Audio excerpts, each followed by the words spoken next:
नमस्कार प्रेक्षक हो, मी अक्षदा. तुम्ही पाहताय राष्ट्र सह्याद्री न्यूज. राष्ट्र सह्याद्री न्यूज मध्ये आपलं स्वागत. वळूयात बातमीकडे. शासकीय महाविद्यालय, शासन अनुदानित अशासकीय महाविद्यालय अशा शैक्षणिक संस्थेत 8 लाखांपेक्षा कमी वार्षिक उत्पन्न असलेल्या कुटुंबातील विद्यार्थिनींना शैक्षणिक व परीक्षा शुल्क 100% माफ करण्यात आले. शैक्षणिक संस्थांनी शुल्क आकारल्यास त्यांच्यावर कारवाई करण्यात येणार असल्याचे उच्च व तंत्र शिक्षण मंत्री चंद्रकांत पाटील यांनी सांगितले.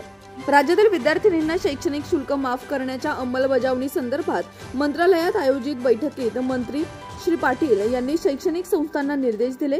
यावेळी विभागाचे प्रधान सचिव विकासचंद्र रस्तोगी, तंत्र शिक्षण संचालक डॉक्टर विनोद मोहितकर, उच्च शिक्षण संचालक डॉक्टर शैलेंद्र देवळानकर, उपसचिव अशोक मांडे, मुंबई विद्यापीठाचे निबंधक श्री गायकवाड, SNDT विद्यापीठाचे अधिकारी उपस्थित होते. मंत्री श्री पाटील म्हणाले की राज्यातील शासकीय महाविद्यालये, शासन अनुदानित अशासकीय महाविद्यालये, अंशतः अनुदानित, टप्पा अनुदान व कायम विना अनुदानित महाविद्यालये, तंत्रनिकेतने, सार्वजनिक विद्यापीठे, शासकीय अभिमत विद्यापीठे, खासगी अभिमत विद्यापीठे, स्वयं अर्थसहाय्यित विद्यापीठे वगळून व सार्वजनिक विद्यापीठांअंतर्गत येणाऱ्या उपकेंद्रांमधील मान्यताप्राप्त व्यावसायिक अभ्यासक्रमांस शासनाच्या सक्षम प्राधिकरणामार्फत राबवण्यात येणाऱ्या केंद्रीभूत प्रवेश प्रक्रियेद्वारे प्रवेशित विद्यार्थ्यांपैकी ज्या मुलींच्या कुटुंबाचे वार्षिक उत्पन्न 8 लाख किंवा त्यापेक्षा कमी असलेल्या मुलींचे शैक्षणिक शुल्क आणि परीक्षा शुल्क घेण्यात येऊ नयेत. जर विद्यापीठ महाविद्यालयांनी शिक्षण शुल्क, परीक्षा शुल्क घेतले